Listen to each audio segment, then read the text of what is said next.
Field marshal Syed Asim Munir की आज अमरीकी सदर डोनाल्ड ट्रंप से अहम मुलाकात होगी। पाक अमरीका ताल्लुकात समेत खित्ते की सूरत हाल पर गुफ्तगू होगी। तर्जमान व्हाइट हाउस के मुताबिक अमरीकी सदर आर्मी चीफ के एहसास में जोहराना देंगे।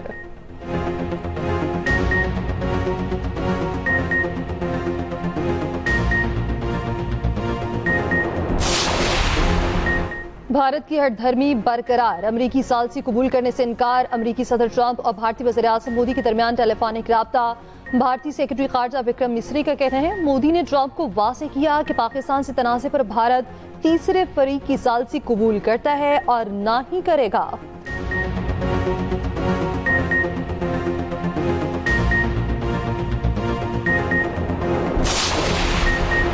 इसराइल इक़दामात खित्ते और आलमी अमन के लिए खतरा है। पाकिस्तान खित्ते में अमन व इस्तेहकाम चाहता है।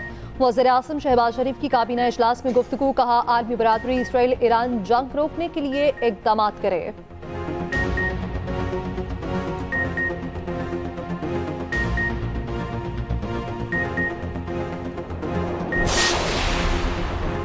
ईरान के इसराइल पर मज़ीद नए हमले, मिसाइलों की बारिश। तल अवीव पर हाइपरसोनिक अल-फतह मिसाइल दाखिले का दावा। पासदारान इनकलाब का इसराइली फ़साई हदूद पर मुकम्मल कंट्रोल का दावा। इसराइल के भी ईरान के कई शहरों में हमले। तेहरान में इमाम हुसैन यूनिवर्सिटी और सरकारी रेडियो की इमारत के करीब हमला।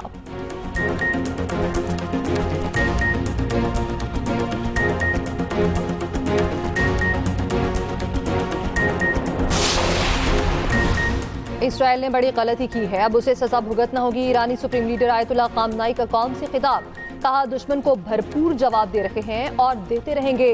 ईरानी फौज को सख्त रद्द-ए-अमल देने की हिदायत।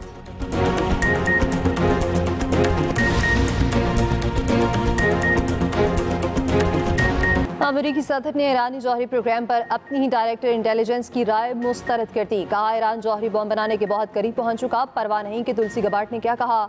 अमेरिकी इंटेलिजेंस डायरेक्टर तुलसी गबार्ड ने ईरान को क्लीन चिट देते हुए कहा था, ईरान एटमी हथियार नहीं बना रहा।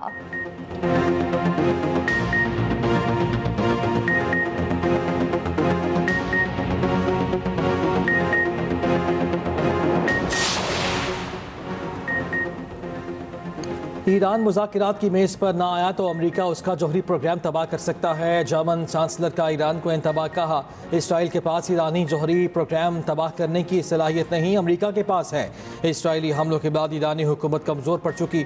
रूस ने ईरान पर इसराइली हमले गैर कानूनी करार दे दिए। रूसी वजारत खारजा के मुताबिक ईरान पर इसराइली हमले आलमी सलामती के लिए नाकाबिल कबूल हैं। ईरान अमेरिका के साथ राब्ते दोबारा शुरू करने के लिए तैयार है। उधर फ्रांसीसी सदर मैक्रोन कहते हैं फौजी कार्रवाई से ईरानी हुकूमत की तब्दीली की कोशिश सबसे बड़ी गलती है। ईरान के साथ दोबारा मुज़ाकिरात की मेज़ पर आना चाहिए। अमाराती सदर शेख मोहम्मद बिन जैद अल नहयान का ईरानी हम मनसब मसूद पज़ेश्कियान से टेलीफोनिक राब्ता।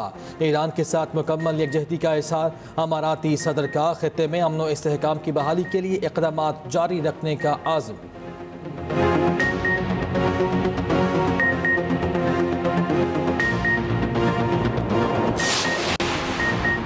कैशलेस इकॉनमी और मईशत की डिजिटाइजेशन के लिए कमेटी कायम। वज़ीर-ए-आज़म खुद हफ्तावार पेशरफ्त जायजा लेंगे। शहबाज शरीफ ने कहा मईशत डिजिटाइजेशन हुकूमत की तरजीहात में शामिल है। डिजिटल अदायगियों रकूम की डिजिटल मुंतकली की हौसला अफजाई की जाए। विफाक बजट में कैशलेस इकॉनमी के फ़रोग के लिए इक़दाम किए गए। गैर रस्मी मईशत के खात्मे और शफाफियत के लिए इक़दाम कर रहे हैं।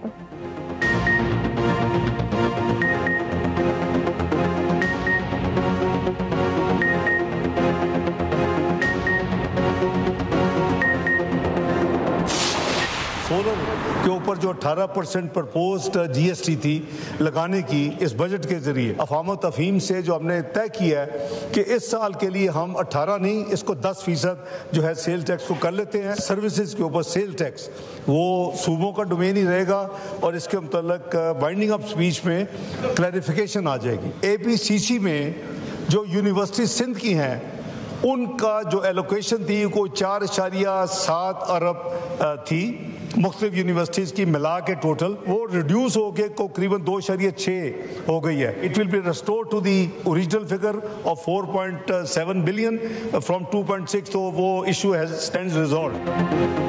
हुकूमत का सोलर पैनल पर सेल्स टैक्स 18 से कम करके 10% करने का ऐलान। नायब वज़ीर आज़म इसहाक़ डार का कौमी असम्बली में खिताब। कहा सिंध की जामियात के लिए मुख्तस रकम 4 अरब 60 करोड़ की जा रही है। हुकूमत ने बाज़ बजट तजावीज़ पर नज़रसानी की है। डिजिटल सर्विसेज पर सेल्स टैक्स सूबों का हक है। इसहाक़ डार ने कहा मशरक़ वस्ता में अमन का क़याम ज़रूरी। ईरान इसराइल तनाज़ा का पुरअमन हल चाहते हैं। असद कैसर का ईरान की सूरत हाल पर पार्लियामेंट को एतमाद में लेने का मुतालबा। कहा खत्ते में तनाज़ा बढ़ता जा रहा है, उम्मत मुस्लिमा में बेचैनी है। बताया जाए ईरान की सूरत हाल पर हुकूमत क्या कर रही है।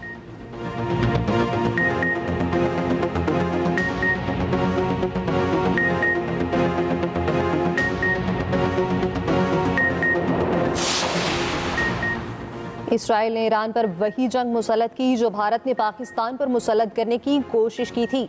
पीपी सेनेटर शहरी रहमान के सेनेट में सारे ख्याल। कहा दुनिया में किसी ने नहीं देखा कि पानी को बतौर हथियार इस्तेमाल किया। पाकिस्तान का नाम बतौर जिम्मेदार एटमी रियासत सबकी नजर में आ गया। पाकिस्तानी वफ़द ने हर जगह लोगों को मुतमईन किया। सेनेटर मंजूर काकड़ ने कहा इसराइल ईरान तक पहुंच गया, वो दूसरा टारगेट पाकिस्तान को रखेंगे। उम्मत मुस्लिमा क्यों खामोश बैठी है? सब सर जोड़ें, इसराइल को जवाब दें।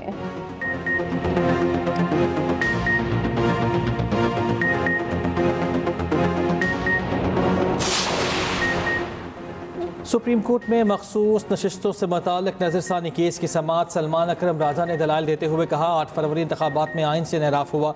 आइन से इनहराफ 22 दिसंबर 2023 से शुरू हो गया था। 22 दिसंबर को इलेक्शन कमीशन ने पीटीआई इंटर पार्टी इलेक्शन पर फैसला दिया।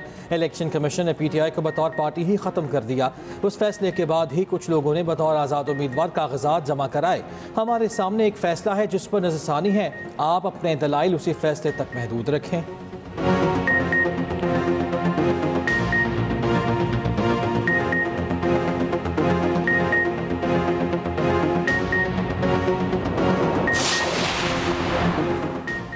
इलेक्शन में कागजात नामजदगी जमा कराने वालों को गिरफ्तार किया गया।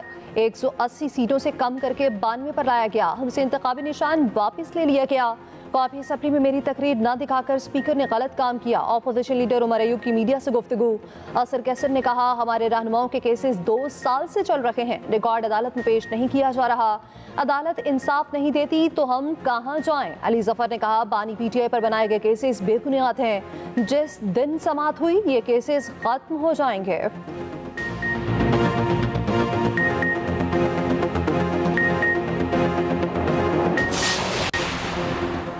सुप्रीम कोर्ट में जजेस ट्रांसफ़र केस की समाअत कल तक मुलतवी। जस्टिस मोहम्मद अली मस्ता ने रिमार्क्स दिए हो सकता है कल ही जजेस ट्रांसफ़र केस का मुख्तसर हुक्मनामा जारी हो जाए।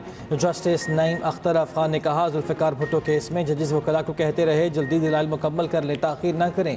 जजेस के रिटायर होने के सबब बेंच की कंपोजिशन ही तब्दील हो गई।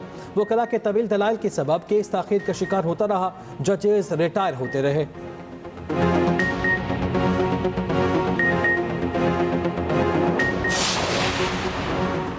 बार और बेंच को किसी सूरत अलग नहीं किया जा सकता। यंग वकला को चाहिए कि वो सीनियर से सीखें। चीफ जस्टिस पाकिस्तान याहिया अफरीदी का पेशावर में तकरीब से खिताब। कहा हमें सोलराइजेशन और डिजिटलाइजेशन की तरफ जाना होगा। इन दोनों अहदाफ को पूरा करेंगे। हमारे बड़ों ने जो हिस्सा डाला उसको भूलना नहीं चाहिए।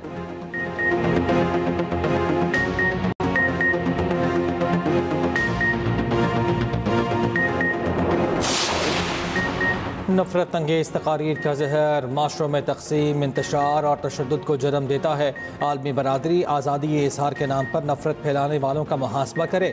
वज़ीर आला पंजाब मरियम नवाज़ का पैगाम। कहा इस्लामोफोबिया नफरत अंगेज़ रवैयों की सबसे ख़तरनाक शक्ल है।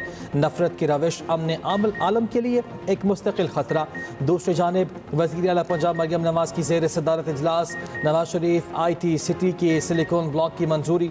वज़ीर आला का मज़ीद मौसर, तेज़ तार और ज़रूरी इक़दामात की ज़रूरत पर भी जोर।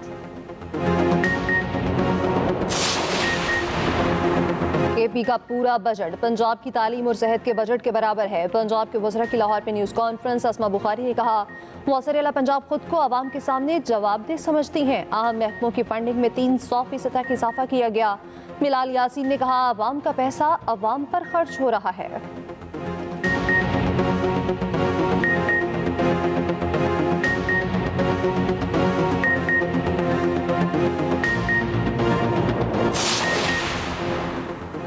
आइंदा माली साल के लिए आज़ाद कश्मीर का बजट पेश। तरक्याती अखराजात के लिए 49 अरब रुपये मुख्तस करने की तजवीज़।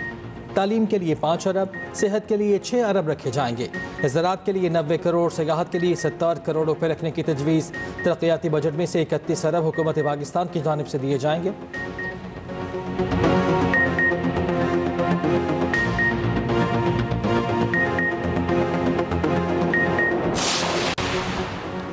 सरकारी मुलाजमीन की तनख्वाहों में 10% इजाफा किया गया। नौजवानों को रोजगार की फाहमी के लिए आसानियां पैदा की जाएंगी। बलोचिस्तान के वज़रा के पोस्ट बजट न्यूज़ कॉन्फ्रेंस तर्जुमान बलोचिस्तान हुकूमत शाहिद रिंद ने कहा, अवामी फलाह के मंसूबों को तरजीही बुनियादों पर मुकम्मल किया जाएगा। ज़हूर बलीदी ने कहा, तालीम, सेहत और ट्रांसपोर्ट के शोबे पर तवज्जो मरकूज की गई।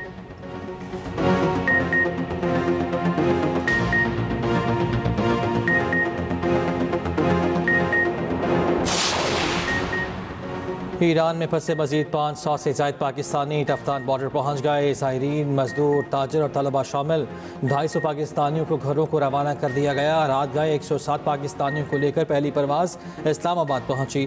फ़ज़ाई हुदूद की बंदिश के बायस पाकिस्तानी ज़मीनी रास्ते से तुर्कमानिस्तान के शहर अशकाबाद पहुँचे।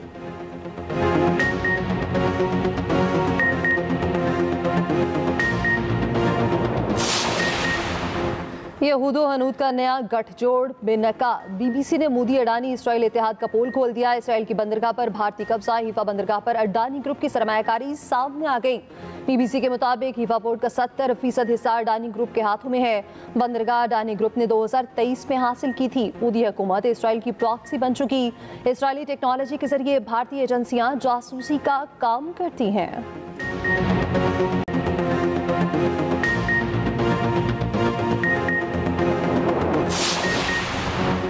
जैकबाबाद के करीब पेशावर से कोयटा जाने वाली जाफर एक्सप्रेस के ट्रैक पर धमाका।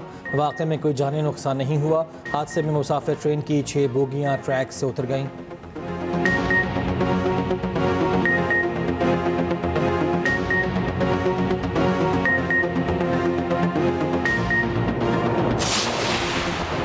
हुंजा की एताबाद झील में सीवरेज का पानी छोड़ने का इंकशाफ। गैर मुल्की इलाके की निशानदही पर इंतजामिया को होश आ ही गई। गिलगित बल्तिस्तान प्रोटेक्शन एजेंसी ने होटल के एक हिस्से को सील कर दिया।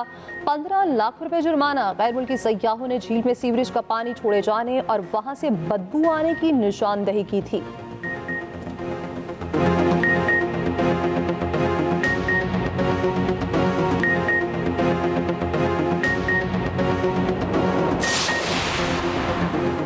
साबिक पाकिस्तानी कप्तान राशिद लतीफ़ का वर्ल्ड टेस्ट चैंपियनशिप की 11 रुकनी टीम का सोशल मीडिया पर ऐलान।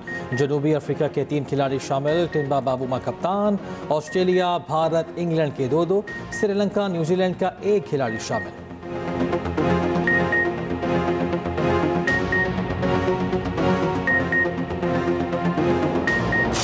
और कैसा है अर्श रिश्ता तोड़ देगा। एक्सप्रेस एंटरटेनमेंट के ड्रामे अर्श के चर्चे। आगे क्या होगा देखिए अर्श हर बुध और जुमेरात की रात 8 बजे सिर्फ एक्सप्रेस एंटरटेनमेंट पर।